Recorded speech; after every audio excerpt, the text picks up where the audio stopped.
Good morning guys! Kamusta kayo? Ayun!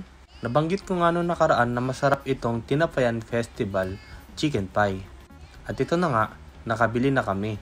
36 pesos ang isa nito. At 540 naman ang isang box. 15 pieces yon. Eto na nga at atin nang husgahan ang chicken pie ng Tinapayan Festival.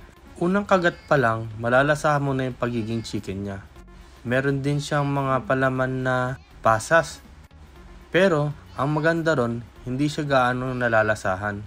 Swak na swak. Yung kapatid ko nga na hindi kumakain ng pasas, nakakain niya na ito.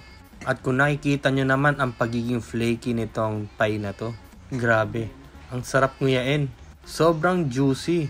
At kung titignan nyo, pati yung crust sa gilid. Hindi siya katulad nung ibang mga pie, yung sobrang solid ng mga gilid na matigas.